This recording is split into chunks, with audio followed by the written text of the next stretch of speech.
से राम प्रसन्न होते हैं, जिस शब्द से कृष्ण प्रसन्न होते हैं, वो शब्द तेरी जिह्वा पर आना चाहिए। और वीर शिवाजी भी जब जाते थे तो एक ही शब्द का नाद करते थे, हार हार महादेव। एक शब्द का संबोधन, वो भी बाल्यावस्था में उनकी जिह्वा पर आ गया। हनुमान जी को प्रसन्न करना है तो जय हनुमान बोलोगे क्या? जय श्री राम बोलना पड़ेगा तो हनुमान प्रसन्न होंगे। राम जी को प्रसन्न करना है तो हर हर, कृष्ण को प्रसन्न करना है तो हर हर, गंगा जी को प्रसन्न करना है तो हर हर, इंद्र को प्रसन्न करना है तो हर हर, देवी को प्रसन्न करना है दुर्गा भवानी को तो हर हर। यहां जितना 33 कोटि देवी देवताओं को प्रसन्न करने का एक ही लक्ष्य है, वो है शिव का नाम, भगवान शंकर का नाम।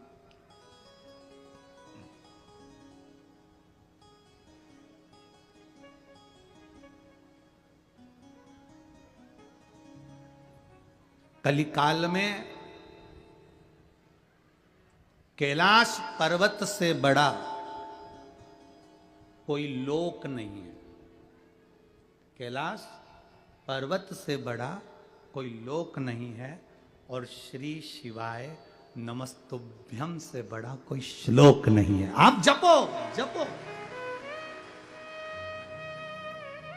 ओम नमः शिवाय बोलो, राम नाम बोलो, कृष्ण नाम बोलो, शिव नाम बोलो, शिव से बड़ा कोई श्लोक नहीं। जब हम श्री शिवाय नमस्तुभ्यम बोलते हैं तो हम अपनी आत्मा से, चित्त से, मन से, वृत्ति से, शरीर से भगवान के चरणों में झुक गए होते हैं, प्रणाम कर रहे, नमन कर रहे।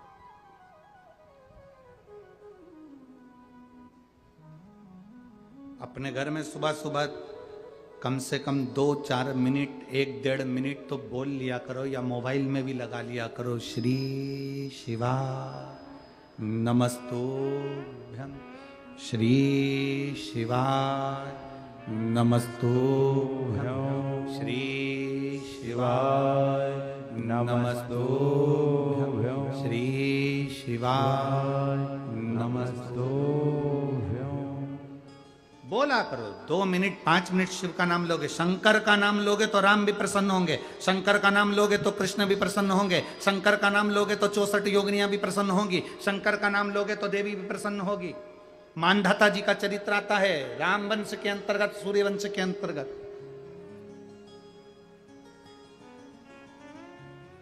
एक चरित्र आया है राजा मानधाता का।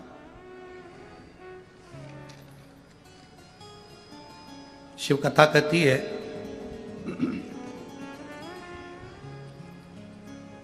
सूर्यवंश के अंतर्गत एक बड़ा सुंदर चरित्र का वर्णन किया गया।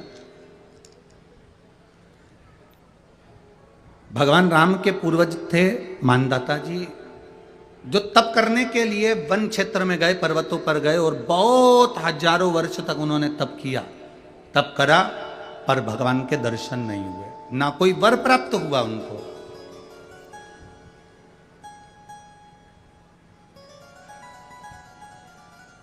अब मानधाता जी बड़े दुखी हो गए कि मैंने इतना तप करा, मैंने इतनी साधना करी और मुझे उसका फल ही नहीं मिल रहा। मेहनत करो और फल ना मिले तो दिल तो दुखता है, परिश्रम करो और फल ना मिले तो मन तो दुखता है। इतनी दूर दूर से लोग चलकर यहां तक पहुंचे, लाखों की संख्या में आप लोग आए हो, जहां जगह मिल जाए, धूप में, छांव में, पेड़ के नीचे, घरों में, रोडों पर, जहां जगह मिल गई आप वहां बैठ गए, कथा सुन रहे।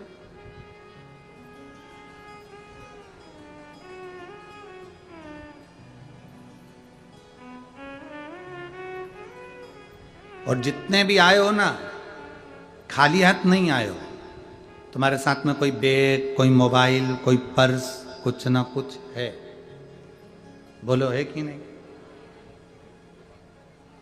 कुछ भी नहीं है तो टोरा टोरी है, छोरा छोरी, वो क्या होता है, मुलगा मुलगी, वो भी है। मतलब तुम कुछ ना कुछ तो लेकर आए। पक्का।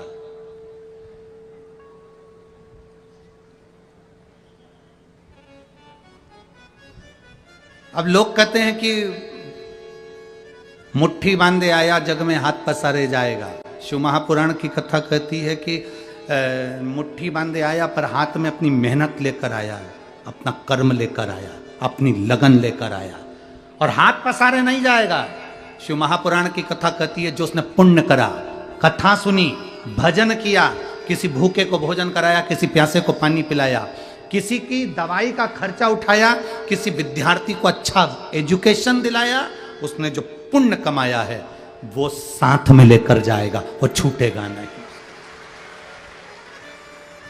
वो छूटने वाला नहीं है। हमारा अच्छा कर्म हमारे साथ में जाएगा, वो कर्म हमारा छूटने वाला नहीं। कुछ लेकर आए हो, कुछ लेकर जाओगे। यहां पर तुम मोबाइल लेकर आए या अपना कोई सामान लेकर आए हो, वापिस लेकर जाओगे, पर केवल सामान नहीं जाएगा। तुम जहां बैठे हो वहां की रज, वहां की धूल, वहां का कण, वहां का कंकर तुम्हारे शरीर में चिपक कर, तुम्हारे बैग में लगकर, तुम्हारे सामान में लगकर वो तुम्हारे घर तक जाएगा। एक पुण्य हमारे साथ में जाता है। मानदाता जी ने तप करा, साधना करी, पर भगवान प्रसन्न नहीं हुए। हम इतना व्रत करें, साधना करें, तप करें और भगवान प्रसन्न ना हो तो बड़ा दुख होता है। लोग पशुपतिनाथ का व्रत करते हैं, भगवान प्रसन्न नहीं होते तो बड़े दुखी होते हैं। हमने तो 1 बार करा, हमने तो 2 बार करा, हमने तो 3 बार करा, हमने तो 4 बार करा। कोई कोई कहते हैं हम शंकर जी को इतने दिन से जल चढ़ा रहे हैं, हम शंकर भगवान का इतना भजन कर रहे हैं, शिव जी प्रसन्न नहीं होते। तुम तप करो, तुम भजन करो, तुम स्मरण करो, तुम्हारा कर्म है करना, करते जाओ, सुनेगा। एक पत्र आया देखिए,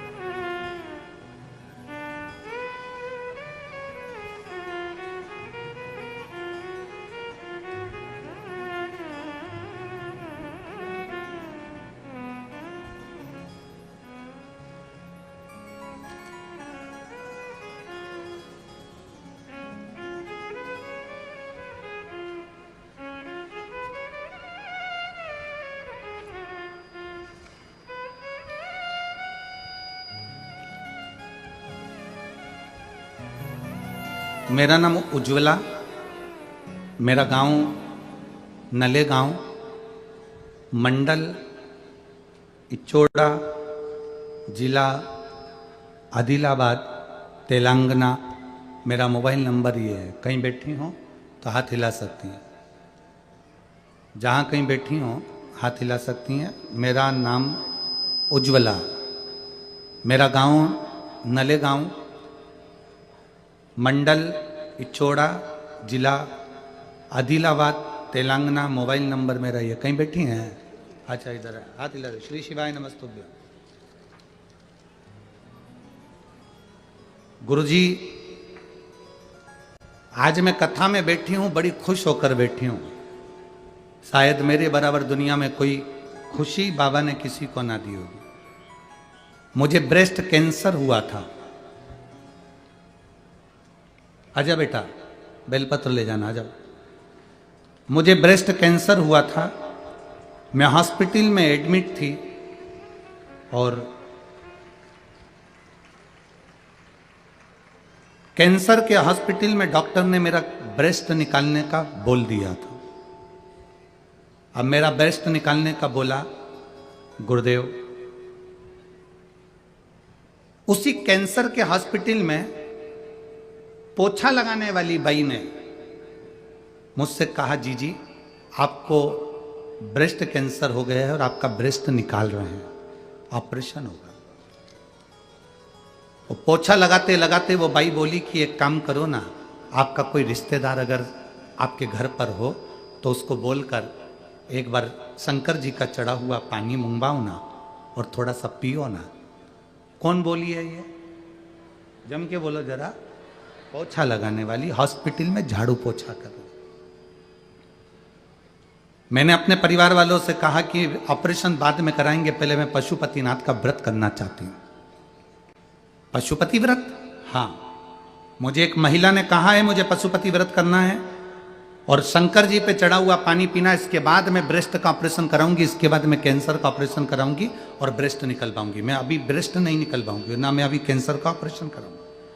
मुझे केवल एक बार पशुपति व्रत कर लेने दो, उसके बाद मेरा ब्रेस्ट निकाल देना, कैंसर का ऑपरेशन कर देना।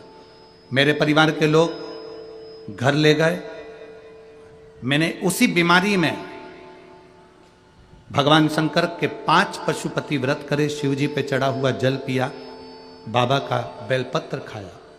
हर रोज मंदिर में जल चढ़ाने जाती हूं, बाबा का चढ़ा हुआ जल पीती हूं। बाबा की कृपा ऐसी हुई कि बाबा को मैं जब ऑपरेशन के लिए वापस गई तो उसी हॉस्पिटल में जब मेरी जांच हुई तो मेरा कैंसर नॉर्मल आया, कैंसर समाप्त था। मैं बाबा को प्रणाम करने के लिए आई हूं। शायद मेरे बराबर कोई भाग्यशाली नहीं होगा, इसलिए मैं बाबा को तेलंगाना से यहां आकर प्रणाम करने के लिए आई हूं। गुरुदेव, मैं बाबा का क्या वर्णन करूं। गुरुदेव, आज मेरा कैंसर पूरा समाप्त हुआ है। मैं बाबा को धन्यवाद देने के लिए। यह शिव तत्व है, शंभु ओ घड़ी। रावण भी विद्वान था, हनुमान जी महाराज भी विद्वान थे,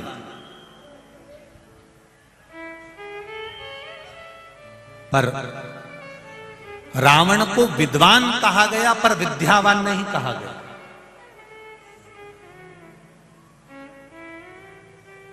जितनी जगह आप सुनेंगे रावण की चर्चा तो लोग कहेंगे बड़ा विद्वान था साहब, बहुत विद्वान था, उसने शिव जी को हाथ में उठा लिया था, उसने भगवान शंकर की आराधना करी, सोने की लंका उसकी थी, सारे ग्रह उसके अनुकूल थे, सबको उसने बंधन में बना कर रखा था। बताओ कितना कितना लोगों ने कहा सब बहुत विद्वान है, बहुत विद्वान है, पर आज तक किसी ने यह नहीं कहा कि रावण विद्यावान था। लोग कहते हैं विद्वान था। विद्वान और विद्यावान में अंतर होता है। विद्वान जो होता है उसको अहंकार बहुत हो जाता है, और जो विद्यावान होता है वो अहंकार से विहीन हो जाता है। अपन बात बात में कह देते हैं साहब ये बड़ा विद्वान व्यक्ति है, बहुत विद्वान है। विद्वान है तो समझ लेना कहीं ना कहीं इसको अहंकार फंसा हो।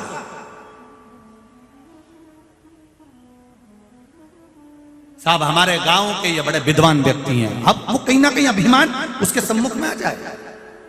साहब ये बड़े विद्वान है, विद्वान फिर अभिमान सामने आ जाएगा। पर जो विद्यावान है, इसलिए हनुमान जी की स्तुति में कहते विद्यावान गुणी अति चाचा। हनुमान जी को विद्वान नहीं कहा किसी ने भी, हनुमान जी को विद्वान कोई नहीं बोला। हनुमान जी को बोले तो कहा विद्यावान गुणी अति चातुर, अर्थात हनुमान जी महाराज विद्यावान है, और जो विद्यावान होता है वो झुकना जानता है, नम्रता जानता है और वात्सल्यता जानता है। उसके भीतर करुणा होगी, वात्सल्यता होगी, नम्रता। आप कितने भी करोड़पति बन जाओ, धनपति बन जाओ, सत्तापति बन जाओ, वैभवपति बन जाओ, चाहे कितने भी ऊंचे सिंहासन पर बैठ जाओ, विद्वान तो कोई भी बन सकता। आप किसी को थोड़ा सा ज्ञान दे दीजिए, थोड़ा धन दे दीजिए, थोड़ा वैभव दे दीजिए, थोड़ी सत्ता दे दीजिए, विद्वान कोई भी बन सकता। पर विद्यावान बनने में पूरी जिंदगी निकल जाती है कि धन भी आए तो हम नम्रता सीखें, कुर्सी का पद भी मिल जाए तो हम नम्रता सीखें, वैभव भी मिल जाए तो हम नम्रता सीखें। जिसमें नम्रता का भाव होता है वो जीवन का सबसे बड़ा विद्यावान व्यक्ति होता है। वो विद्वान नहीं कहलाता, उसकी विद्या की निपुणता हो, उसकी विद्या की प्रबलता हो।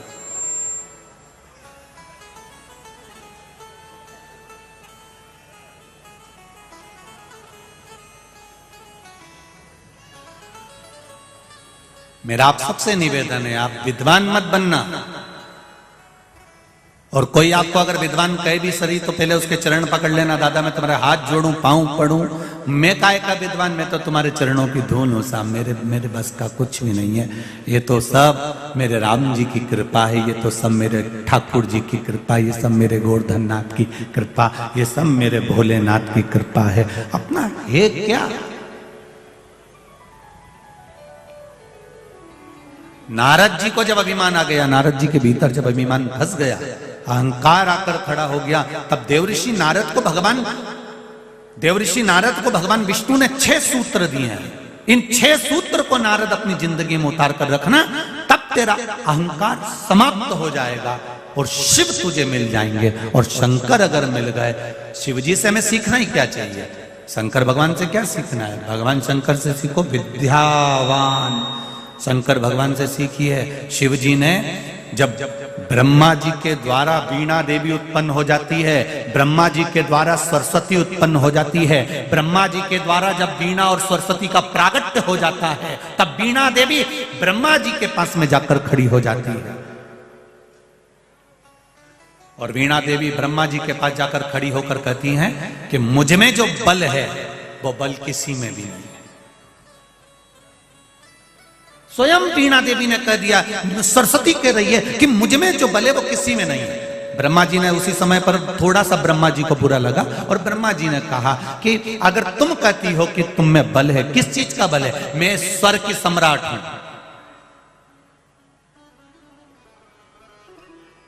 मैं संगीत की देवी हूं, मैं स्वर की देवी हूं। ब्रह्मा जी ने कहा ठीक है, तो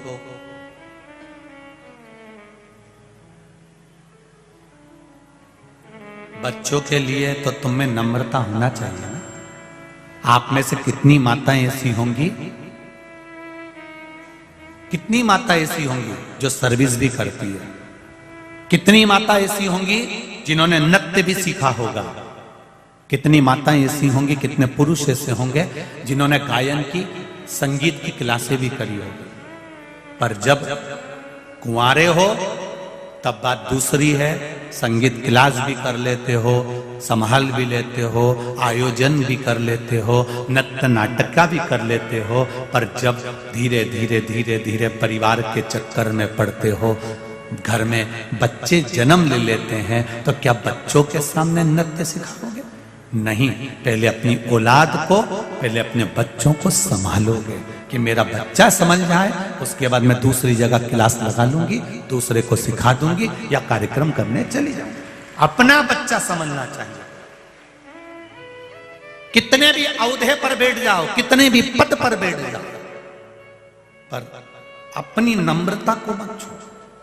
सरस्वती मैया ने, वीणा देवी ने कह दिया कि तुम मुझे जानते नहीं हो। ब्रह्मदेव से कह रही हैं मेरे में वो बल है, मुझ में वो स्वर है, मुझ में वो संगीत है, मुझ में वो ज्ञान है जो कहीं नहीं हो सकता। ब्रह्मा जी ने कहा तुम्हें एक बार अच्छे से समझ लेना चाहिए कि अभिमान बेकार होता है, पर वीणा देवी का वो भाव समाप्ति नहीं हुआ। तब वीणा देवी एक इंद्र की सभा में बैठी हुई थी और इंद्र की सभा में ही, उस पावन सभा के अंदर आज देवऋषि नारद के मित्र श्री तुम्बरुका जी आ गए। समझिए जरा, बहुत विचित्र कथा है, इसको समझिएगा जीवन में कि इस जीवन में इस कथा को कैसे उतारा जाए। देखिए उस कथा में तुम्बरुका जी आ गए। तुम्बरुका जी कौन? मानव सा शरीर है, घोड़े का मुंह लगा है, हाथ में करताल है, वीणा डली हुई है। वो वीणा का नाद करते हुए जैसे नारद जी भजन करते हैं, उसी तरह तुम्बरुका जी भजन करते। पर नारद जी के भजन करने में और तुम्बरुका जी के भजन करने में अंतर होता है। तुम्बरुका जी जब भजन गाते हैं, तुम्बरुका जी जब कीर्तन करते हैं, तुम्बरुका जी जब गायन करते हैं और कुछ बोलते हैं, तो कहते हैं कि 33 कोटि देवी देवता के पांव थिरकने लगते हैं, वो उठकर खड़े हो जाते हैं।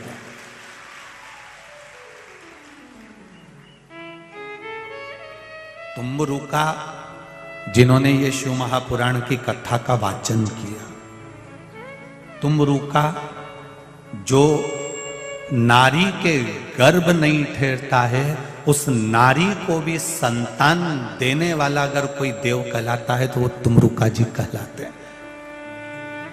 और उसके प्रमाण ये थोड़े से जो पत्र पढ़े, बाकी के तो इधर ये पत्रों में आप देखिए।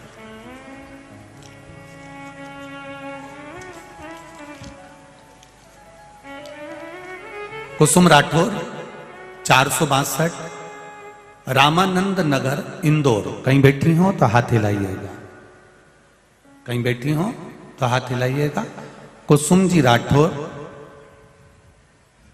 462 रामानंद नगर इंदौर। मोबाइल नंबर भी आपका लिखा हुआ है। कहीं बैठी हो तो हाथ हिलाइएगा, जहां कहीं भी हो दोनों हाथ एक बार हिला दीजिएगा। उन्होंने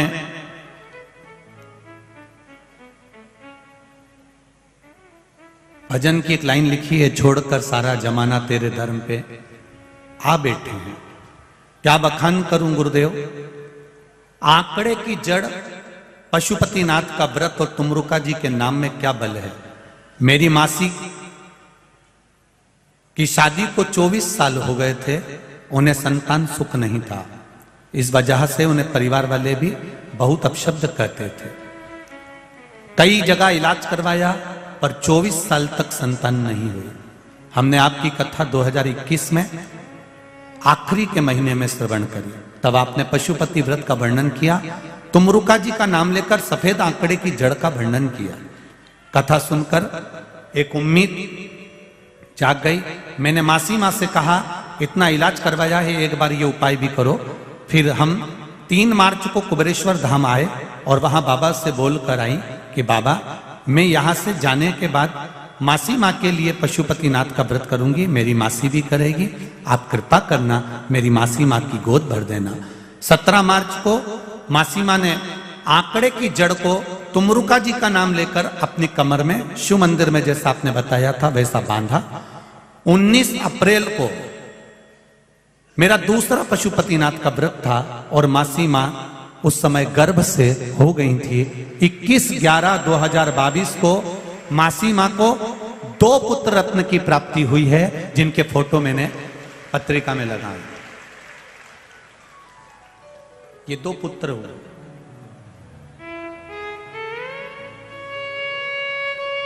अब 24 वर्ष एक पत्र आया है, ये भी देख लीजिए। 12 साल के बाद बाबा ने संतान दी है।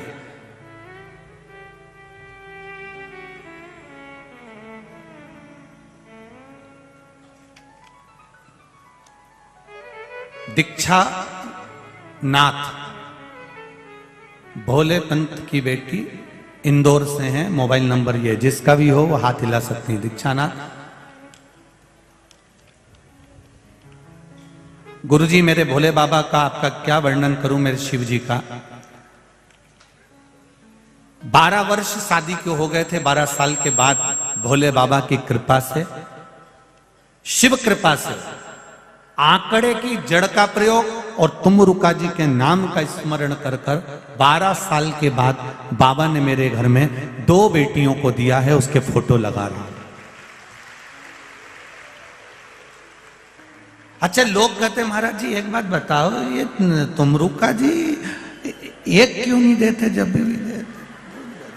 बहुत सारे ऐसे केस देखे हैं जिसमें हम फिर कहेंगे भगवान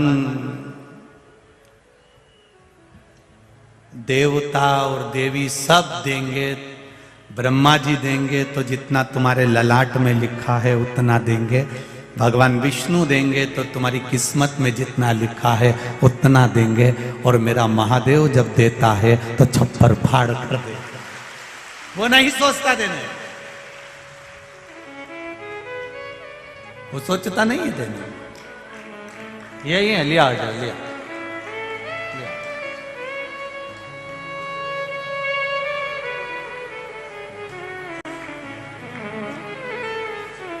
तेरी कृपा बिना पहले एक भी अणु लेते हैं श्वास, तेरी कृपा से तनो तनो।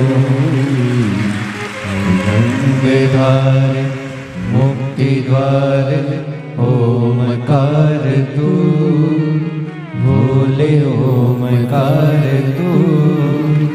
आयो शरण तिहारी शंभु तार तार तू।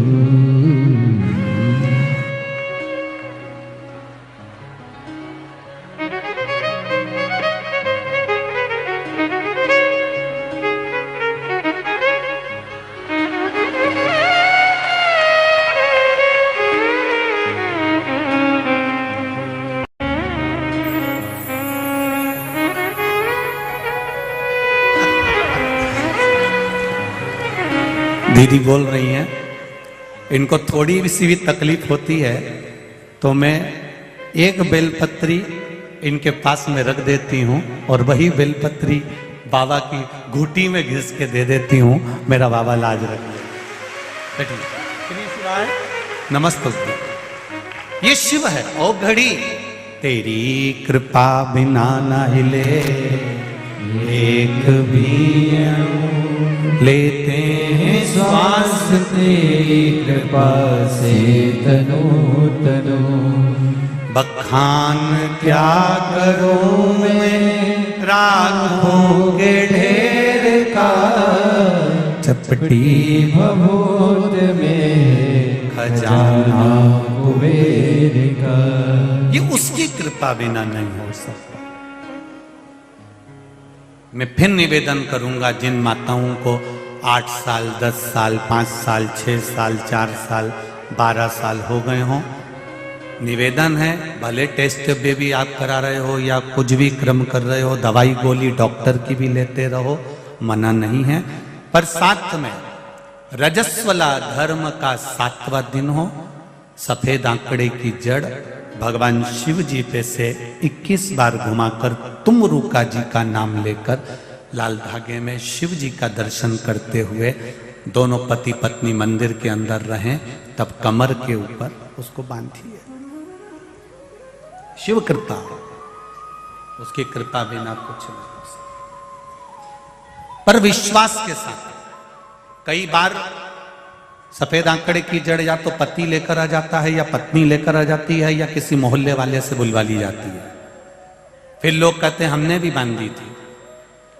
या सफेद आंकड़े की जड़ का नियम है, शंकर की आराधना में जब शिव महापुराण की कथा तुम रुका जी बाचने बैठे हैं तो उन्होंने कह दिया था, सुनो चंचुला देवी तुम बेधव्य हो, तुम कथा सुन सकती हो, उस कथा के बल पर तुम पति के लोग जा सकती हो, पर जोड़े से कथा सुनने के लिए किसी को होना जरूरी है। तब उस समय पर तुम रुका जी ने मार्ग बता दिया हमको कि सफेद आंकड़े की भी जड़ अगर लेकर आना है तो पति पत्नी दोनों जाएंगे, दोनों लाएंगे साथ में, तब जाकर उसको शिव मंदिर तक दोनों लेकर जाएंगे।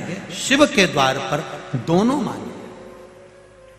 हम दोनों में से किसी को भी अगर दोष है, कोई तकलीफ है, तो बाबा आप बैठे हो, आप बैठे हो।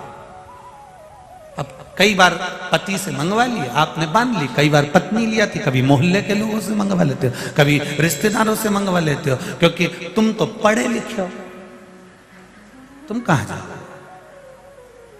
शिव भक्ति की ओर अग्रसर। तुम रुका जी सभा में पहुंच गए, बीणा देवी गा रही थी, सरस्वती मैया स्वर फैला रही थी और तुम रुका जी उस समय पर पहुंचे। पहुंचते से तुम रुका जी ने केवल अपनी वीणा का एक तार बजाया। अभी तक सरस्वती के गायन पर सब बैठे हुए थे, केवल तुम रुका जी का वीणा का एक स्वर बजा और 33 कोटि देवी देवता खड़े हो गए। एक स्वर बजते ही तुम रुका जी का मात्र वीणा का एक स्वर पड़ते से ही सब खड़े हो गए। वीणा देवी का चेहरा नीचे झुक गया। वीणा देवी के चेहरे पर सल पड़ गए। मैंने इतना गायन किया तो कोई नहीं खड़ा हुआ, मैंने इतना भजन गाया तो कोई नहीं खड़ा हुआ, और तुम रुका जी केवल एक वीणा का एक स्वर ही दिया था, सब खड़े हो गए। ऐसा क्या है इसमें? तब ब्रह्माणी सरस्वती वीणा देवी वापिस आई ब्रह्मा जी के पास में, मुझ में क्या कमी है? ब्रह्मा जी ने कहा तुम्हारे स्वर के लिए अभी तुम्हें और मेहनत करना पड़ेगी। मुझसे ज्यादा ज्ञानवान कौन होगा स्वर के लिए? मुझसे ज्यादा प्रबल कौन होगा स्वर के लिए? ब्रह्मा जी ने कहा जाओ तुम रुका जी के पास में। तुम रुका जी के पास में जब सरस्वती गई हैं, सरस्वती मैया के चरण को तुम रुका जी ने प्रणाम करा है। इसको कहते हैं विद्यावान गुणियति चातुर, इसको कहते विद्यावान। अपने ज्ञान की परिभाषा नहीं दी है, अपने ज्ञान की परिभाषा नहीं दी। तुम रुका जी ने चरण पकड़ लिए, मां क्या बात है, आप मेरे चरण मत पकड़ो, मैं आपके पास सीखने के लिए आई हूं, आप मेरे गुरु बनिए। तुमरुका जी ने कहा, संसार में मेरी क्या सामर्थ्यता या मैं किसी को सिखा सकूं, मुझे तो खुद महादेव ने सिखाया है। आप महादेव के पास जाइए, वो सिखा सकते। मेरा महादेव अभी कहां मिलेंगे? तो कहा श्री सैलम के पर्वत पर, क्रौंच पर्वत पर महादेव विराजमान है। शंकर भगवान के पास में सरस्वती मैया चली गई। 1000 वर्ष तक माता सरस्वती ने तप किया, तब शिव जी प्रकट हुए। मांगो वीणा देवी, तुम्हें क्या चाहिए? वीणा देवी कहती है, मुझे स्वर की देवी तो लोग कहते हैं, पर मुझ में स्वर नहीं। आप मुझे ये स्वर दे दीजिए, ये संगीत, ये गीत दे दीजिए। शंकर भगवान ने उसी समय अपना नटराज रूप प्रकट कर लिया और नटराज रूप प्रकट कर कर माता सरस्वती को स्वरवान बना दिया।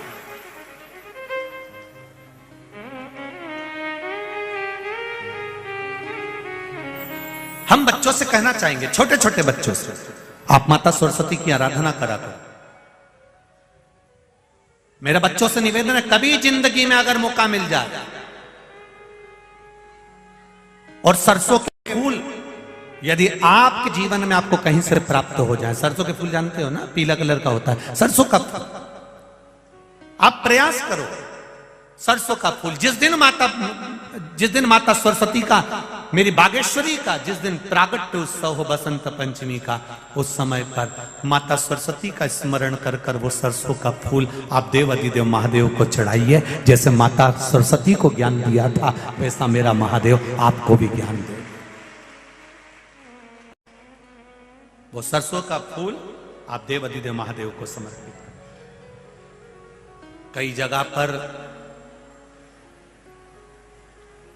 आम के जो झूमर होते हैं, वो कई जगह पर सरसों का पुष्प, सरसों का फूल वैसे शिव महापुराण के अनुसार अगर अपन देखें तो बड़े रोग में भी कारगर होता है। जिसको कैंसर जैसा रोग हो जाता है या किडनी लीवर जिसका डैमेज हो जाता है, इसके लिए हमने पहले भी कथाओं में वर्णन किया है, आप उसका स्मरण कर। एक पत्र आया है,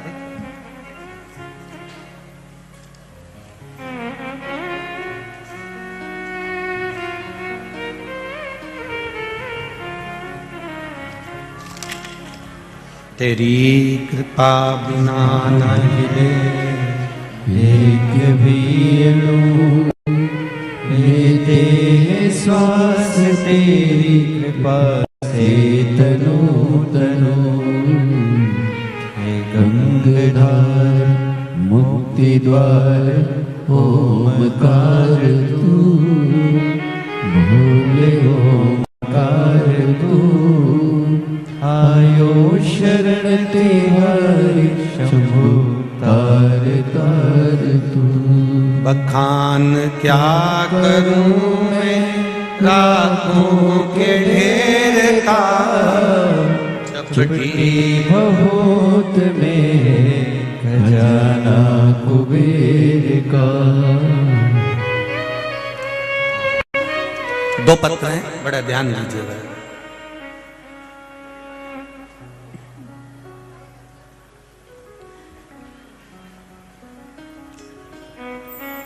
मैं निर्मला मोदी इंदौर से हूं, सुखदेव नगर एयरपोर्ट रोड पर रहती हूं। कहीं बैठी हूं निर्मला जी तो हाथ हिला सकती हूं। निर्मला मोदी कहीं बैठी हो तो दोनों हाथ हिला सकती हैं, जहां कहीं भी बैठी हो। सुखदेव नगर एयरपोर्ट रोड पर रहती हूं। मेरे पति को अचानक पेट में दर्द हुआ, डॉक्टर को दिखाया, जांचें करवाई गई और जो बताया गया वह सारी जांचें जब कराने के बाद बाहर भी जांचें गई और मालूम पड़ा कि उनको कैंसर था। मैं कैंसर में घर में टीवी पर अक्सर आपकी कथा सुनती हूं, आपके बताए हुए उपाय का वर्णन। शिव जी पर 1 लोटा जल और भगवान शंकर का जो उपाय निश्चित किया गया है वो उपाय करना प्रारंभ करा। डॉक्टर साहब ने ऑपरेशन की सलाह दी, पर हमने ऑपरेशन नहीं करवाया। मैंने सब दूर सुन रखा था कि कैंसर का इलाज तो करवाते हैं पर धीरे धीरे धीरे धीरे शरीर तो बेकार होता चले जाता है ऑपरेशन के बाद।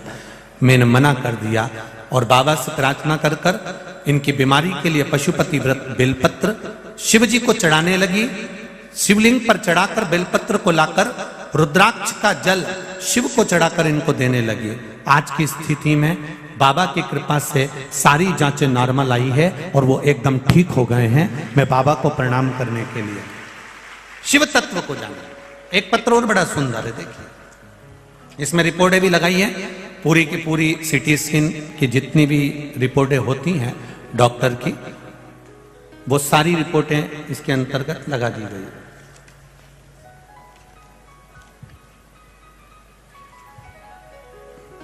मनोज जंगदाड़े, बाकड़ पीपरी चिंचवाड़ा, पुणे से आए हैं। कहीं बैठे हो तो हाथ हिलाइएगा। पुणे से आए हुए हैं, कहीं बैठे हो तो हाथ हिलाइएगा, जहां कहीं भी बैठे हो। गुरुजी, मेरे छोटे भाई की पत्नी शुभांगी जंगदाड़े, उसको मिर्गी के दौरे आते थे, मिर्गी की बीमारी थी, फिट आती थी। उसके कारण उसके दिमाग में 4 गठाने बताई गई, जो कि 4 गठाने ठीक नहीं हो रही थी। उसको मिर्गी के दौरे शीघ्र ज्यादा से ज्यादा आने लगे।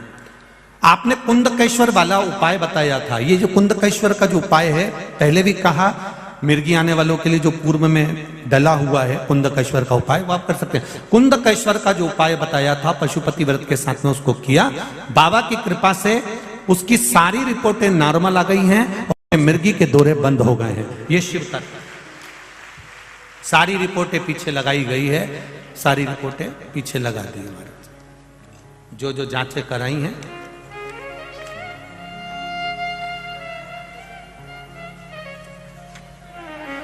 तेरी कृपा बिना न हिले एक भी अणु, लेते हैं श्वास तेरी कृपा से तनु तनु।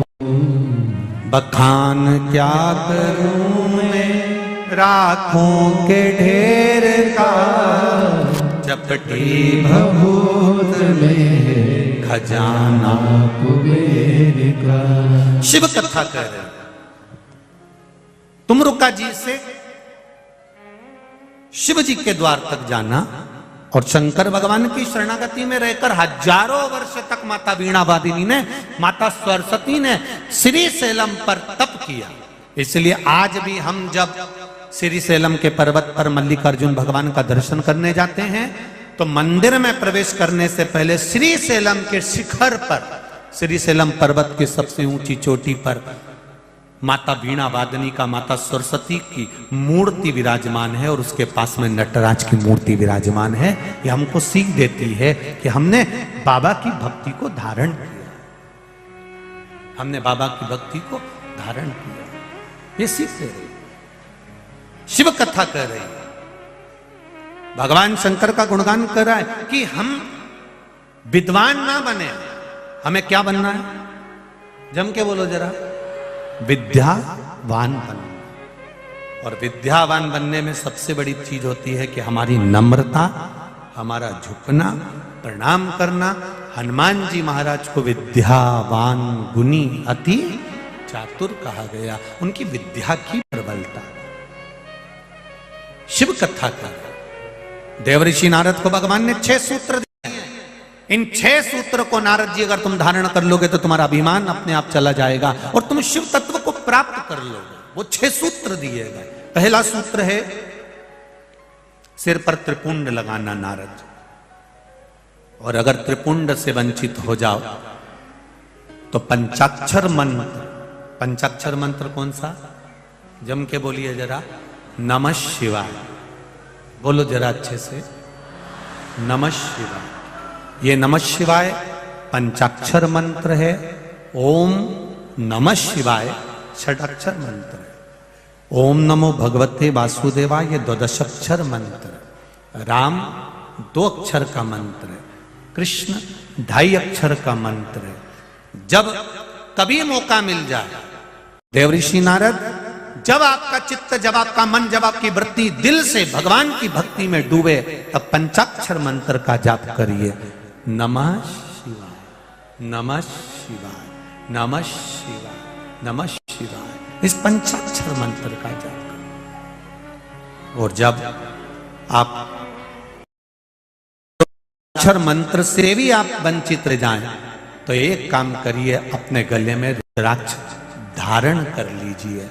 एक रुद्राक्ष धारण करने वाला जीव अगर अचानक प्राणों को त्याग भी देता है, तो उसको लेने के लिए यमदूत नहीं आते, स्वयं महादेव आते हैं। नंदी स्वयं महादेव। एक रुद्राक्ष धारण करने वाला, रुद्राक्ष कोई साधारण नहीं होता। उस रुद्राक्ष की महत्वता को हम जाने। रुद्राक्ष को आज के जमाने में तो खैर सब जगह रुद्राक्ष मिल जाते हैं, प्राप्त हो जाते हैं, पर हम तो कहेंगे कभी योग लगे। भाई वैसे तो अभी सीहोर में रुद्राक्ष वितरण बंद है, पर कभी जीवन में अगर योग लगे और रुद्राक्ष जब वितरण होंगे, रुद्राक्ष जब बांटे जाएंगे, तो अभी तो रुद्राक्ष वितरण बंद है। केवल जो रोगी व्यक्ति होते हैं, रोगवान होते हैं, उनका फाइल देखकर, उनकी जांचें देखकर वहां से रुद्राक्ष दे दिया जाता है। पर कभी योग लगे, वैसे तो तारीख रखी है लगभग शायद 16 फरवरी से है, 16 फरवरी से 22 फरवरी सीहोर कुबेरेश्वर धाम पर रुद्राक्षोत्सव रहेगा। वैसे तो समय पर प्रयास पूरा है रुद्राक्ष बांटने का। तो रुद्राक्ष जब मिले आपको सीहोर का, प्राप्त हो जाए कुबेरेश्वर बाबा का रुद्राक्ष, तो प्रयास करिएगा, उसको संजो कर रखिए, संभाल कर रखिए। कभी रोग में, बीमारी में, तांबे के कलश में उसको गला दीजिए, पानी शिव जी को चढ़ा दीजिए, उस जल का आचमन करिए, उसको अपने पास रखिए, संजो कर। और आपके घर में जो रुद्राक्ष है, उसको भी आप भगवान की अविरल भक्ति में धारण करें। ऐसा नहीं है कि आप जो रुद्राक्ष धारण कर रहे हैं, रुद्राक्ष पहन रहे हैं, वो हल्का है। रुद्राक्ष रुद्राक्ष होता है, उसकी भक्ति धारण करें। नारद जी, ये तीसरा सूत्र है। मान लो त्रिपुंड नहीं लगा सकते, पंचाक्षर मंत्र का जाप नहीं कर सकते, तो रुद्राक्ष धारण करो। अगर रुद्राक्ष धारण नहीं कर सकते, तो शिव कथा को सुनने के लिए जाना प्रारंभ करो। कम से कम ये तो कर सकते। और नारद जी, अगर शिव महापुराण की कथा भी नहीं सुन सकते, तो फिर 5वें नंबर का जो सूत्र बताया है कि शिव महापुराण की कथा की चर्चा अगर तुम्हारे कानों तक चली जाए, तो कम से कम जैसे ही हमको मालूम पड़े कि शिव पुराण, तुमने अखबार खोला, अखबार में पढ़ लिया शिव महापुराण की कथा हो रही है, तो एक बार मुख से श्री शिवाय नमस्तुभ्यम या पंचाक्षर मंत्र या षडाक्षर मंत्र या राम नाम, कृष्ण नाम, 12 मंत्र, कुछ भी अपने मुख से भगवान का धारण कर लो। अर्थात इसको कहते चिंतन करना। थोड़ा सा चिंतन शिव पुराण का कर लीजिए। ये 5वां सूत्र। और सुनो नारद जी, अगर ये 5 सूत्र भी आपसे ना बने, आप सुन लो इंदौर वालों जरा अच्छे से, और जितने लोग आस्था चैनल पर सुन रहे हैं, जितने फेसबुक यूट्यूब पर सुन रहे हैं, मान लो ये 5 सूत्र भी आपसे नहीं बन रहा है, त्रिपुंड नहीं लगा सकते, रुद्राक्ष नहीं पहन सकते, कथा नहीं सुन सकते, पंचाक्षर मंत्र का जाप नहीं कर सकते, शिव महापुराण कथा का चिंतन नहीं कर सकते, तब कहा ये कुछ भी ना हो तो देव ऋषि नारद 1 लोटा जल भरकर शिव को समर्पित करना प्रारंभ कर दीजिए। शिव मिल जाता है, शंकर प्राप्त हो जाते हैं, भगवान शिव की भक्ति प्राप्त हो जाती है। ये 6 सूत्र देव ऋषि नारद को भगवान विष्णु ने शिव महापुराण में वर्णन किया। जब नारद जी के भीतर अभिमान आ गया उस जगह पर, और ये अभिमान को समाप्त करने के सूत्र बताने के साथ में एक बड़ा सुंदर प्रसंग हमारे यहां पर आ जाता है। महाराज,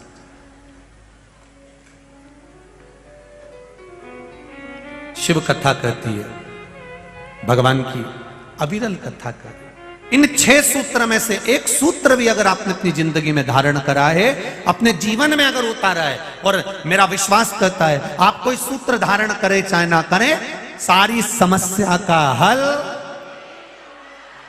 जम के बोलो जरा, एक लोटा बोल बम का नारा है, बाबा एक सहारा है। बस ये सहारा आपकी जिंदगी में बना रहना चाहिए। हमारे धर्म को, हमारी सभ्यता को, हमारी संस्कृति को, हमारे संस्कारों को, ये हमारा एक लोटा जल आपको जोड़ कर रखेगा। परिवार टूटेगा नहीं, उसमें सम्मिलितता, ये सुख है। मेरे भोले तेरा सहारा है, मेरी नैया का तू किनारा है। शिव कथा कर रहे हैं। 12 ज्योतिर्लिंग शिव महापुराण के प्रसंग में काशी विश्वनाथ जी का वर्णन किया। मनु शत्रुपा ने भगवान शंकर की भक्ति को धारण किया। भगवान मनु और शत्रुपा ने भगवान शिव की भक्ति को धारण करा। देवाधिदेव महादेव ने पूछा, मांगो तुम्हें क्या चाहिए, बस आप हमारी काशी में आकर विराजमान हो जाएं। ये भक्ति है आपकी, यही भक्ति का बल प्रबल, यही भक्ति और यही भक्ति का बल प्रबल, इसी को तो भक्ति कहते हैं। दुनिया के लोग भले आपको दिखावा कह दें, चाहे कोई अपशब्द कह दे, पर इंदौर वालों की जो भक्ति है वो ये इंदौर की कथा में नजर आती है कि चारों तरफ शिव भक्तों की भक्ति। मैं साधुवाद धन्यवाद दूंगा आदरणीय संजय जी शुक्ला जी को, और खूब खूब इस व्यासपीठ से आशीर्वाद भी दूंगा कि आप ऐसे ही सनातन धर्म की ध्वजा को आगे बढ़ाते हैं। बहुत बहुत ऐसी ही शिव भक्ति आपके भीतर रहे, और सबको संजो कर ऐसे ही आप सत्संग संकीर्तन भगवत स्मरण करते रहे। ये शिव तत्व। भगवान मौका दे तो उस मौके का आनंद लेते हुए भगवत स्मरण का चौका लगा ही देना चाहिए, तो आनंद की अनुभूति हो जाती है। मौका दे भगवान तो कर। शिव कथा कर रही। मनु और शत्रुपा के कहने पर भगवान शंकर काशी में आकर विराजमान हो जाते हैं। अगला जो वर्णन स्मरण कराया गया वो त्र्यंबकेश्वर बाबा का कराया गया। गौतम बाबा जो विद्या में परिपूर्ण है, जिनकी भक्ति के बल पर परमात्मा ब्रह्मा विष्णु महेश प्रकट हो जाते हैं, वो साधारण नहीं है।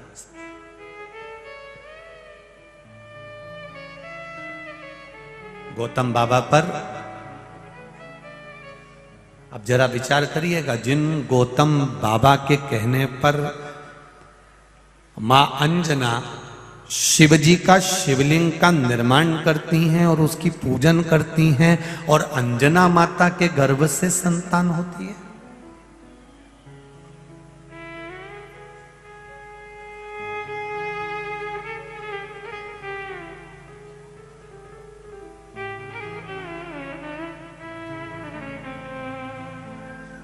अब ये तो यहां पर कहा गया कि शिव जी की पूजन से भगवान जब देता है तो छप्पर फाड़ कर देता है, परंतु अंजना माता के यहां भी थोड़ी ना कम दिया था, भगवान कृष्ण के यहां थोड़ी ना कम दिया था। रानियों ने जितनी दिन भगवान कृष्ण की पटरानियों ने जितनी दिन भगवान शंकर का अभिषेक करा, एक एक रानी के गर्भ से 11-11 संतान हुई। माता अंजना ने जैसा माता अंजना ने शिव जी की आराधना करी, तो अंजना माता के गर्भ से भी एक संतान नहीं हुई। हनुमान, केतुमान, धृतिमान, मतिमान, वृत्तिमान, कितने, कोई एक नहीं हुआ। ये शिव कृपा, ये भगवान शंकर की उदारता।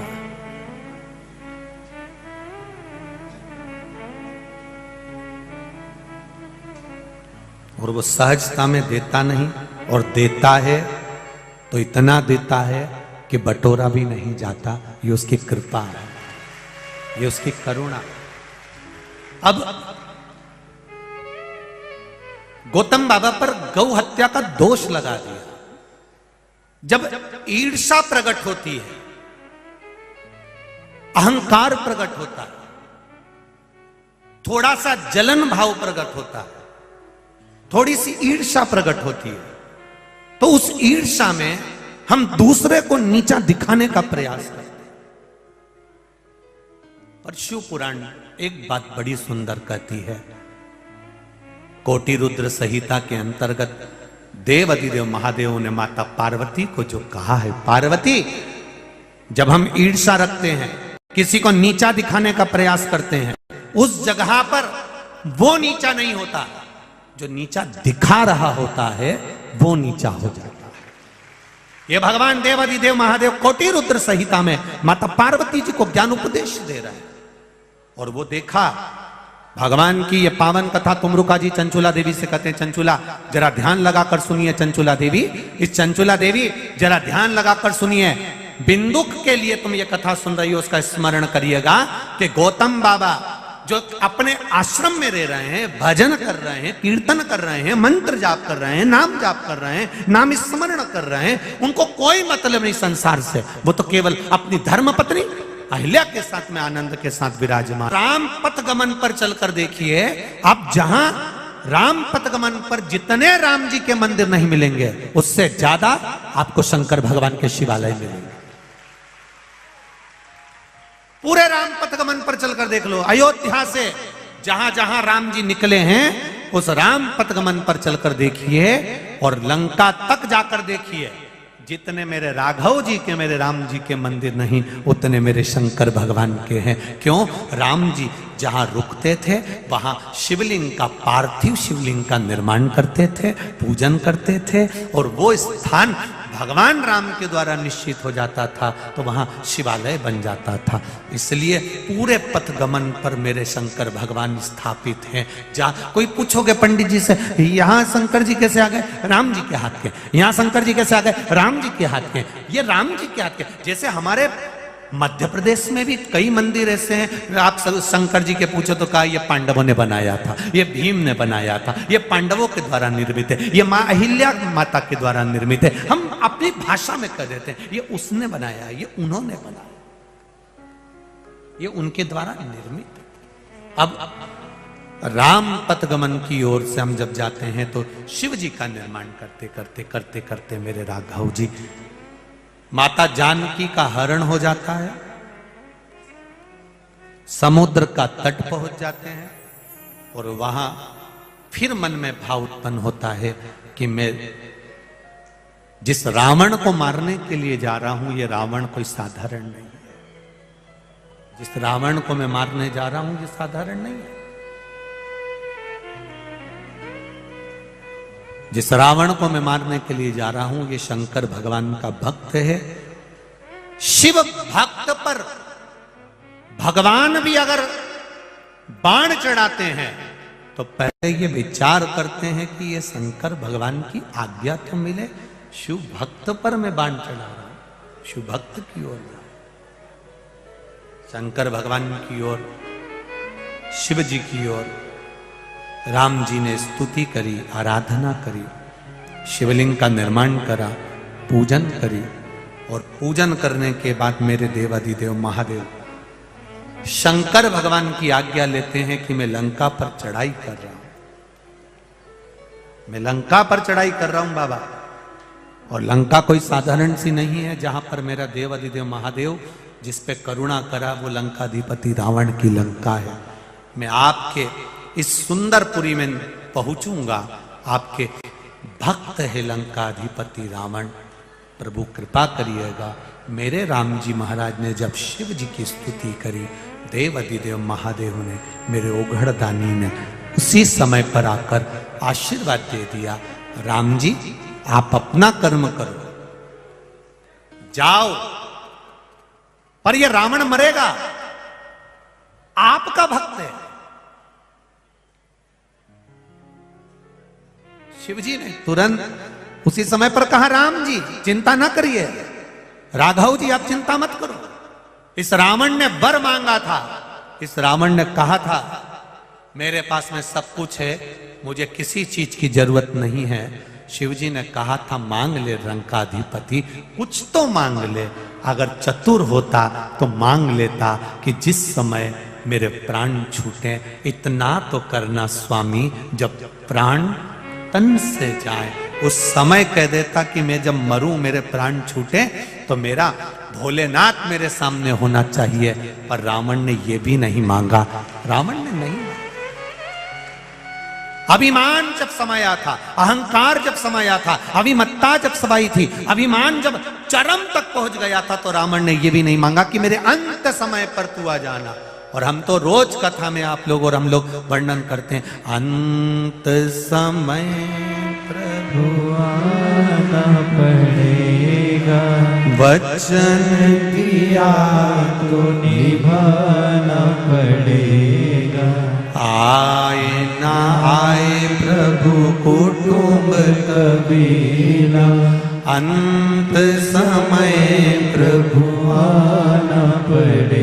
अंत समय परमात्मा आए, रावण के प्राण छूटे हैं और चारों तरफ आनंद स्थापित हुआ। ऐसे रामेश्वर धाम की स्थापना करी। अगला वर्णन आया है श्री कृष्णेश्वर का। सुधर्म नाम के ब्राह्मण की 2 धर्म पत्नियां थी, सुदेहा और घूष्मा। महाराज सुदेहा के यहाँ संतान नहीं थी तो घूष्मा ने अपनी औलाद सुदेहा को दे दी थी। सुदेहा को संतान मिली, उसने परवरिश कर बड़ा करा। बाद में ज्ञात हुआ, शादी कर दी, बहू आ गई। बहू को मालूम पड़ा कि मेरी असली सास तो घूष्मा है, तो उसने सुदेहा को पूछना बंद कर दिया। जब सुदेहा को पूछना बंद करा तब उस समय पर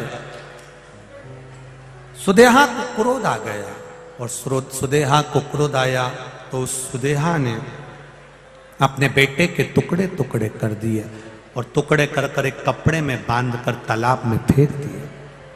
घूष्मा का नियम था, रोज शिव भगवान के पार्थिव शिवलिंग का निर्माण करती थी, उसका पूजन करती थी और विसर्जन करती थी। जब रोज विसर्जन करती है, आज विसर्जन करने गई तो मन में भाव प्रकट हो गया कि हे भोलेनाथ, मेरी बेटे को देखे हुए बहुत समय हो गया, आप कृपा करिए, करुणा करिए। तब भगवान शिव ने घूष्मा के बेटे को, जिसके टुकड़े कर कर कर नदी में डाले थे, उसको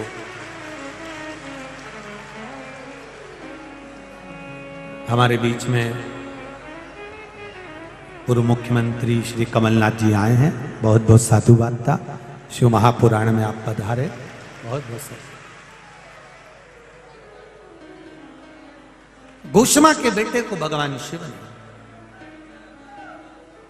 तो श्रवण करने का सौभाग्य प्राप्त हुआ है।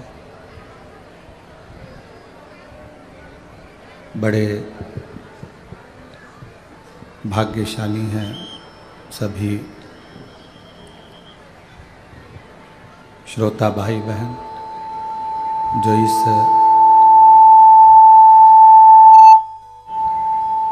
पवित्र शिव महापुराण की कथा का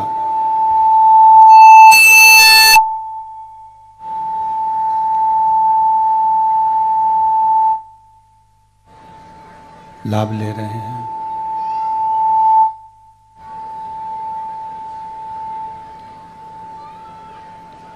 कथा के इस पवित्र अवसर पर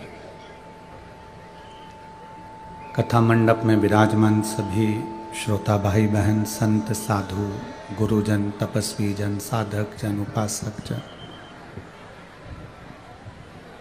कथा के मुख्य यजमान में स्वर्गीय श्री सुरेश बाबू गोविंद प्रसाद जी जायसवाल एवं स्वर्गीय किशोर चिरंजी लाल जी बोधले जी की पावन स्मृति में ये पवित्र शिव महापुराण की कथा श्रीमती लक्ष्मी देवी सुरेश जी जायसवाल, श्री दीपक जी गोविंद प्रसाद जी जायसवाल, सोदीप्ति दीपक जी जायसवाल, श्री राजकुमार जी सुरेश जी जायसवाल,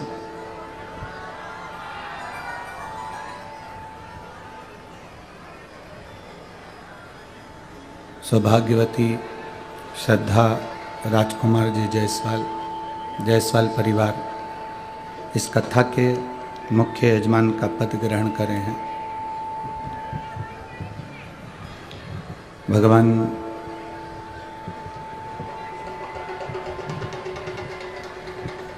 देवादिदेव महादेव करुणा सागर त्रिकालदर्शी कैलाशी अविनाशी। यहाँ भी आवाज़ नहीं आ रही है,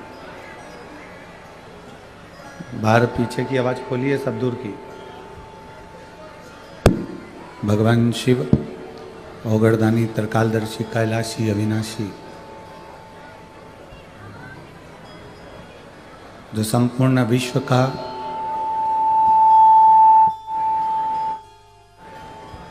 कल्याण करने वाले हैं, संपूर्ण जगत का उद्धार करने वाले हैं।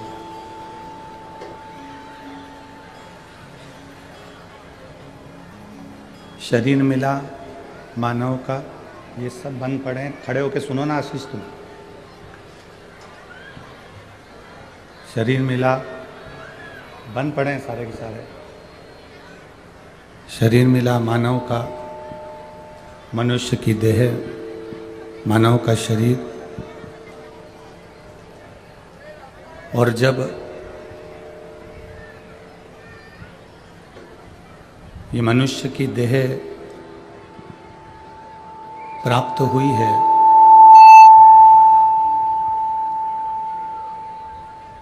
मानव का शरीर यदि प्राप्त हुआ है तो वह व्यर्थ गंवाने के लिए नहीं हुआ।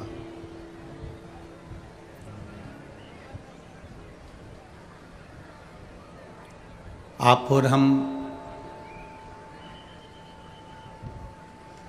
बड़ी मुश्किल से इस मनुष्य के शरीर को प्राप्त कर कर आए हैं।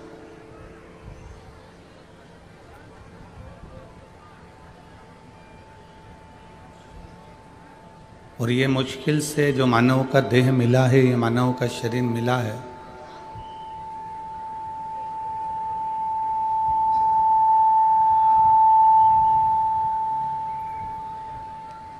ये ऐसे ही समाप्त नहीं किया जाए।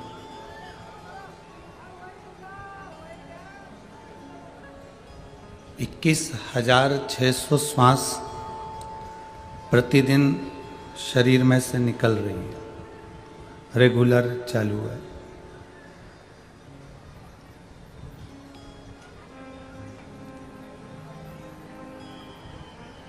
अब वो 21,600 श्वास में से कितनी श्वास तुम्हारी भगवान के ऊपर समर्पित है, नाम कीर्तन में समर्पित है, नाम स्मरण में समर्पित है, नाम जाप में समर्पित है, यह आपके ऊपर निर्भर करता है।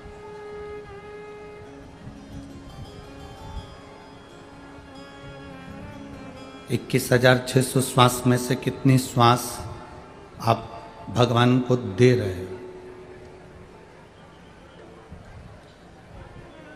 24 घंटे में से कितना समय आप परमात्मा को दे रहे हो?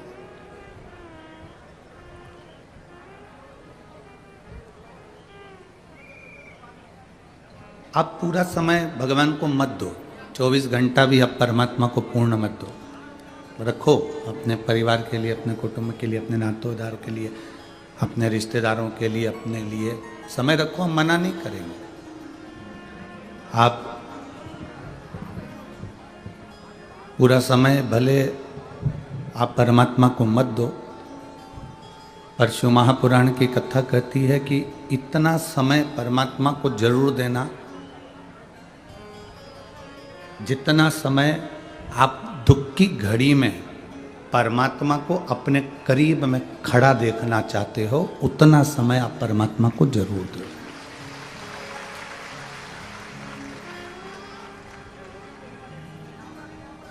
उतना समय आप परमात्मा को जरूर दीजिए।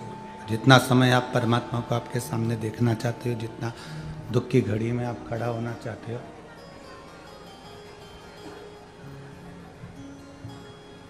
जितना दुख की घड़ी में आप परमात्मा को अपने करीब में देखना चाहते हो, उतना समय आप अवश्य दीजिए। ये मनुष्य की देह जब से संसार सागर में आई, तब से आज तक आदान और प्रदान का जीवन जी रहा है मनुष्य।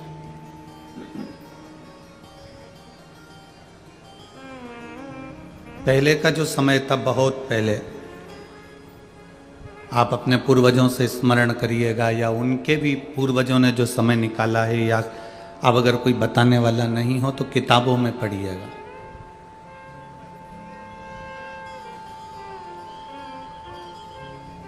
किताबों में अध्ययन करिएगा।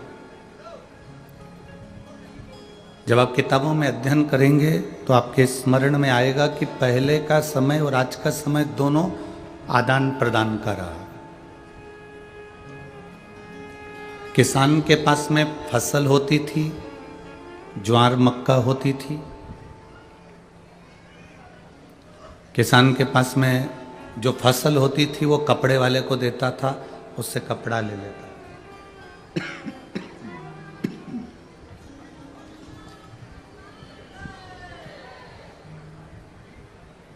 किसान के पास जो फसल होती थी उससे वो कपड़ा ले लेता था।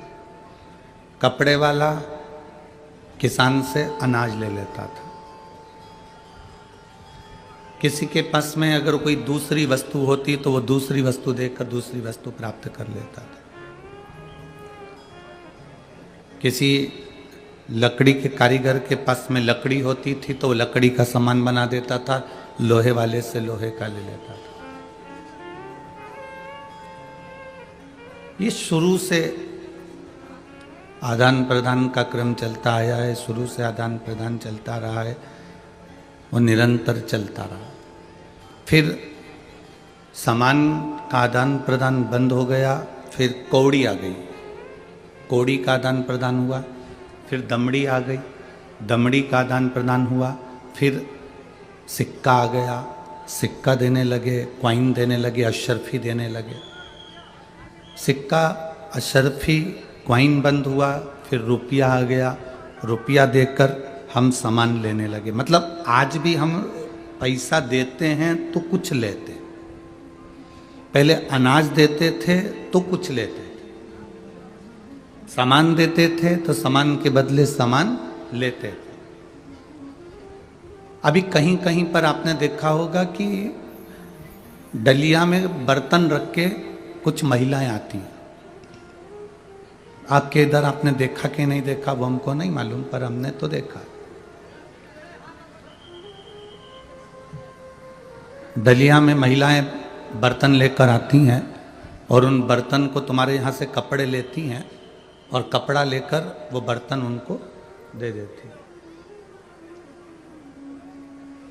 बोलो, आपने देखा है कि नहीं देखा? देखा है ना। मतलब ये आदान प्रदान है, इसी को आदान प्रदान कहा गया, इसी को आदान प्रदान का महत्व वर्णन किया गया, इसी को आदान प्रदान कहते हैं। तुमने कुछ दिया, सामने वाले ने कुछ दिया, फिर तुमने कुछ दिया, सामने वाले ने कुछ दिया, फिर तुमने कुछ दिया, सामने वाले ने फिर कुछ दिया। अब जैसे सांसारिक भाषा में आदान प्रदान चलता है, उसी तरह परमात्मा के यहाँ भी आदान प्रदान चलता। आपने जितनी श्वास, आपने जितना समय भोलेनाथ को दिया है, उतना समय भोलेनाथ, उतनी श्वास भोलेनाथ आपकी दुख की घड़ी में आपके दरवाजे पर आकर दे देगा।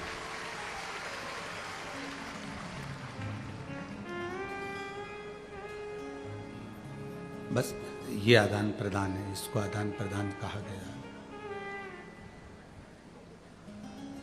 भगवान भोलेनाथ इसी को आदान प्रदान कहते हैं। आपने अगर एक लोटा जल देवाधिदेव महादेव को दिया है तो महादेव ने आपकी जिंदगी में सारे सुख प्रदान कर दिए, सब दुख समाप्त कर। लोग कहते हैं कि गुरुजी एक लोटा जल सारी समस्या का हल है। ये एक लोटा जल ये सारी समस्या का हल है, तो एक लोटा जल चढ़ा देने पर उसका फल हमें मिलता क्यों है, क्यों प्राप्त होता? हमने देना सीखा, हमने प्रदान करना सीखा। हमने भोलेनाथ जी को एक लोटा जल दिया। अब दिया हुआ कभी खाली तो जाएगा नहीं। हमने शिव जी को अगर एक लोटा जल समर्पित करा है, भोलेनाथ जी को एक लोटा जल दिया है, भगवान शंकर को एक लोटा जल अगर हमने समर्पित करा है, तो उसका फल हमारे उस खाते में।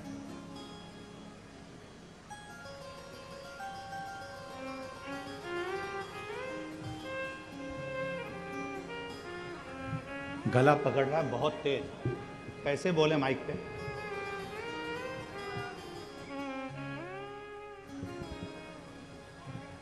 एक लोटा जल यदि हमने किसी को दिया है, एक लोटा जल यदि हम समर्पित करें, तो उसका फल क्या मिलता है? हम कैसे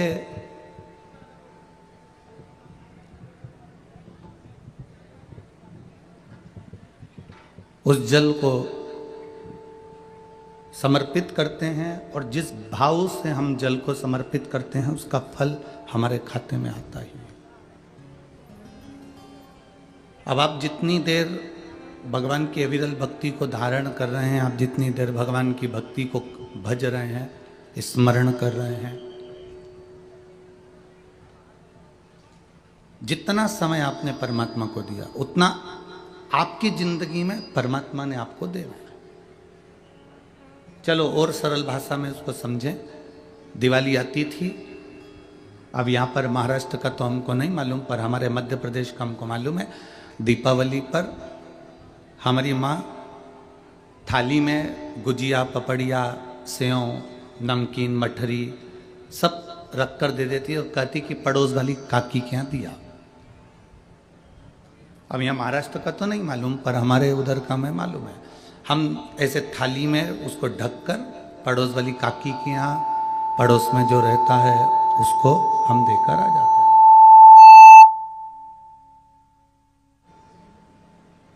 पड़ोस में जो रह रहा होता है हम उसको दे देते। अब पड़ोस में जो रहता है उसको हमने दिया। अब वो जो काकी के हम जो प्लेट भरकर सामान देकर आए ना, फिर वो काकी भी क्या करती थी, जम के तो बोलो जरा, वो भी प्लेट भरकर हमारे यहाँ भेजती थी। आपने देखा है कि नहीं देखा? सबने देखा है ना। ये अपना स्वयं के अनुभव से हम आपको समझाने का प्रयास करें। हमने काकी जी के यहाँ दिया तो काकी जी ने हमारे यहाँ दिया, हमने बुआ जी के यहाँ दिया तो बुआ जी ने हमारे यहाँ दिया। शादी में गए, हमने अगर 500 का लिफाफा दिया तो उसने लिख के रखा, और हमारे यहाँ की शादी में भी उसने 500 का लिफाफा दिया। अब इसी बात को हमें पकड़ कर रखना है कि हमने अगर भगवान का नाम लिया है, भगवान का नाम जाप किया है, भगवान की अविरल भक्ति धारण करी है, भगवान का स्मरण किया है, तो ये मान कर चलना कि तुमने भगवान को समय दिया है तो परमात्मा भी तुम्हें एक ना एक दिन समय निकाल कर देगा ही, ये निश्चित है, पक्का।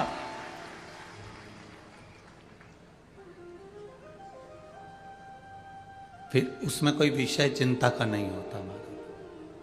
तेरे मंदिर में आना मेरा काम है और मेरी बिगड़ी बनाना तेरा काम। तेरे मंदिर में मैं आ ही गया, मुझे दर्श दिखाना तेरा काम। ये उस पर निर्भर कर रहा है।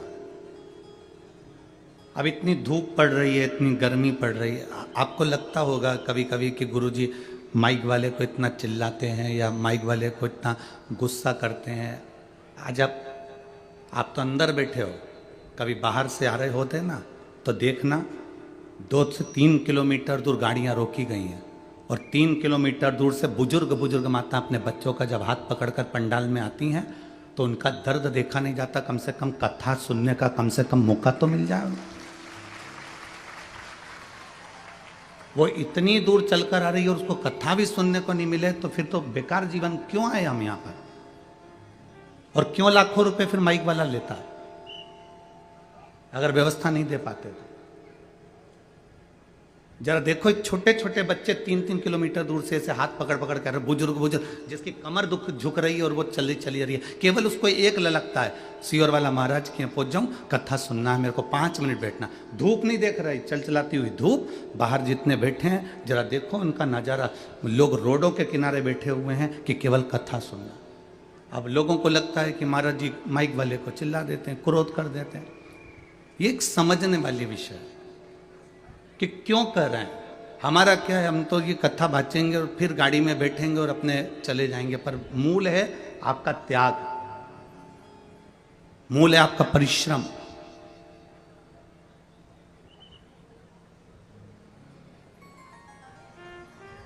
एक स्मरण का जीवन आनंद में, अविरल भक्ति का जीवन जी। और तेरी कृपा बिना ना हिले एक भी अणु, लेते हैं श्वास तेरी कृपा से तनो तनो। हे गंगाधार मुक्ति द्वार ओंकार तू भोले ओमकार तू, आयो शरण तिहार शंभु तार तार तू। बखान क्या करूं मैं राखों के डेर का, चपटी भभूत में है खजाना कुबेर का। हे गंगाधार मुक्ति द्वार ओंकार तू, भोले ओंकार तू, आयो शरण तिहार शंभु तार तार तू। उसका भजन खाली नहीं जाए, उसका नाम जाप खाली नहीं जाए, उसका मंत्र जाप खाली नहीं जाए। आप जो जपे हो उसका फल मिलता जरूर। अब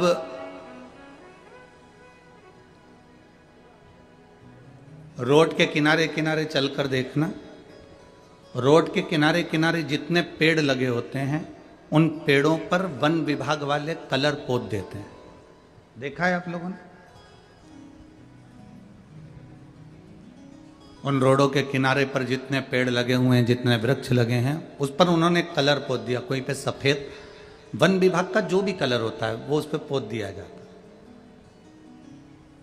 अब जब कलर पुत गया पेड़ के ऊपर, वृक्ष के ऊपर कलर पुत गया, तो वो पेड़ किसका हो गया?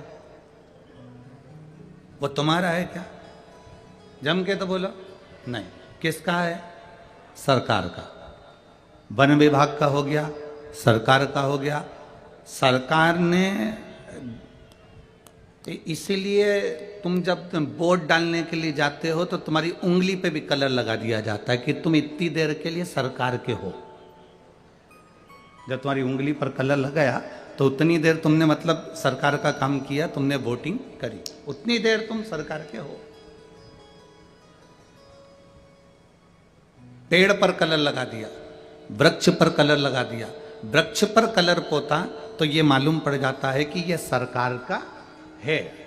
उसी तरह जैसे पेड़ पे कलर देखकर पहचाना जाता है कि ये सरकार का है, उसी तरह हमारे गले में जब रुद्राक्ष की माला होती है या तुलसी की माला होती है या मस्तक पर तिलक होता है तो पहचान जाता है कि ये भोले नाथ का।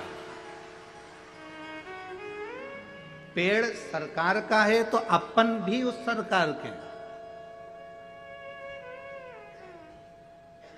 अपन भी उस परमात्मा के हैं।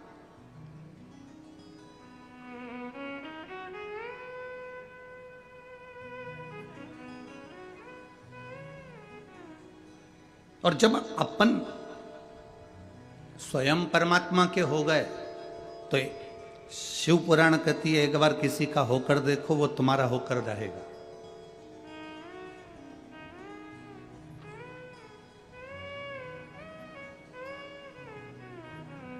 एक दरवाजे पर 4 बजे गाय को रोटी मिलती है। कितनी बजे? 4 बजे।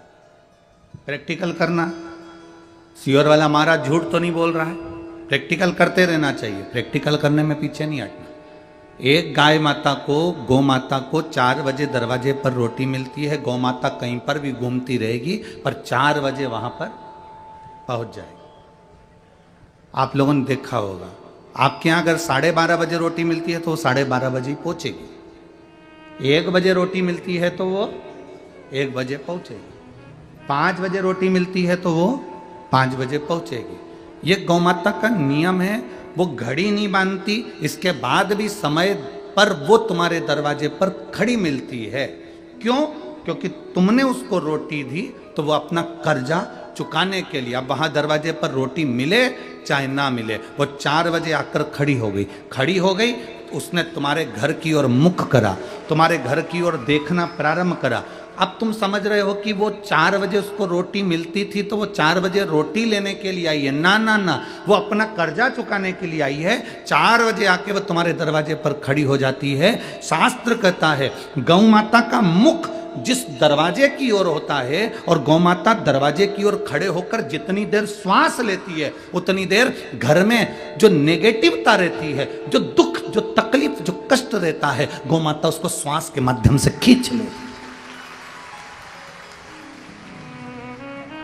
अब तुमको क्या लग रहा है कि वो 4 बजे रोटी मिलती थी इसलिए वो 4 बजे आ गई, 5 बजे रोटी मिलती थी तो 5 बजे आ गई। तुम भले रोटी मत दो, वो 4 बजे आके खड़ी होकर अपना कर्जा अदा करेगी, अपना कर चुकाएगी, अपना जो फर्ज है वो पूर्ण करेगी। अर्थात तुम्हारे घर के दुख को, तुम्हारे घर के तकलीफ को, तुम्हारे घर के कष्ट को वो गौ माता खींच लेगी।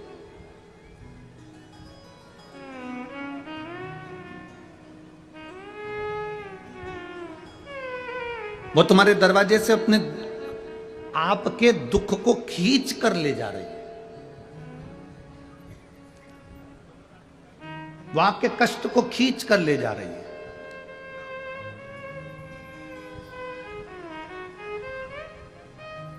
और कृपा की ना होती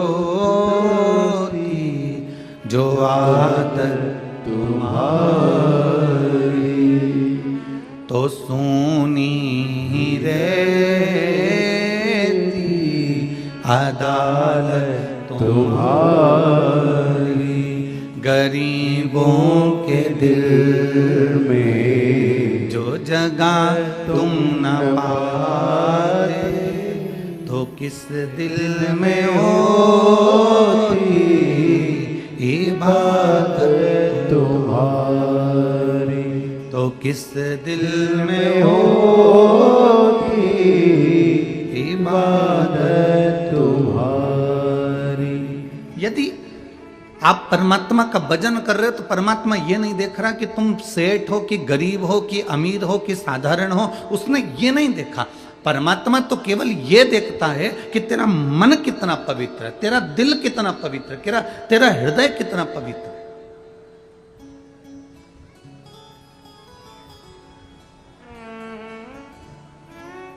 ए मेरी वनी की जीजियों और मेरे वनी के जीजाओं, बहुत सावधानी से सुनना। घर में मंदिर बनाना सरल है। पत्थर का खरीद लाओ, रख दो, लकड़ी का खरीद लाओ, रख दो, फर्नीचर का बना लो, तैयार कर लो। घर में मंदिर बनाना सरल है, शिव पुराण कहती है दिल को मंदिर बनाना कठिन है। घर में मंदिर बनाना सरल है पर दिल में मंदिर बनाना कठिन है। इस दिल में मंदिर नहीं बन पाता। मंदिर है दिल में, जब तक कथा सुन रहे हो तब तक। थोड़ा बहुत जिंदगी में दुख आया कि तुम्हारा मंदिर छार छार, आज के बाद मंदिर नहीं जाऊंगी, भगवान तो मेरी सुनता ही नहीं, पानी का लोटा उठा के रख दिया, अब नहीं जाऊंगी। पर वो जल चढ़ाया गया तुम्हारे काम आएगा, ये निश्चित। एक पत्र है जिसमें उन्होंने पूरी मेडिकल की रिपोर्ट लगाई है, देखिए। अब मेडिकल के कितने पर्चे लगाए हैं वो देखिए आप, पूरी रिपोर्ट है, जितनी लगा सकते थे वो पूरी रिपोर्ट मेडिकल की उन्हें कम से कम लगभग होंगे 60-70 से ज़्यादा पर्चे मेडिकल के।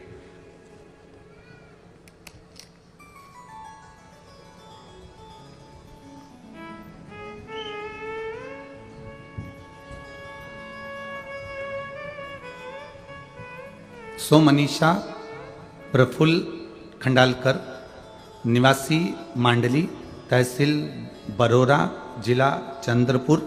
मोबाइल नंबर ये है, कहीं बैठी हो तो हाथ हिला सकती है। आप ही हैं, ऐसा हाथ हिला दो एक बार। श्री शिवाय नमस्तुभ्यम, एक बार वापिस हाथ हिलाओ। सो मनीषा प्रफुल्ल खंडालकर, निवासी मांडली, तहसील बरोरा, जिला चंद्रपुर। मेरा मोबाइल नंबर ये है। मेरे पति की तबीयत अचानक खराब हो गई गुरुजी, मैं उनको नागपुर न्यू इरा हॉस्पिटल लेकर गई। वहाँ जांच के बाद पता चला कि मेरे पति का लीवर पूर्ण तरह से खराब हो गया है, ऑपरेशन करना होगा। ऑपरेशन का खर्चा लगभग 35 लाख रुपए बताया गया। गुरुजी 90% लीवर खराब हो गया था। आप लोग पर्चा, आप लोग जो पत्र है इसको टीवी चैनल पर पढ़ भी रहे होंगे। खर्चा 35 लाख रुपए बताया गया। गुरुजी 90% लीवर खराब हो गया। मेरे पास दुख का पहाड़ आन पड़ा। तभी मेरी जेठानी नागपुर से शिव पुराण कथा सुनने गई। नागपुर में जब शिव महापुराण की कथा चल रही थी तो वो सुनने के लिए गई, और वहां से उस समय पर किसी कारणवश उनका व्यासपीठ पर जाना हुआ, और व्यासपीठ के बेलपत्र वो मांगकर लेकर आई। वो बेलपत्र पूरी तो उनको नहीं मिल पाई थी, क्योंकि आपके यहाँ व्यासपीठ पर भीड़ बहुत थी। तो बेलपत्री का केवल एक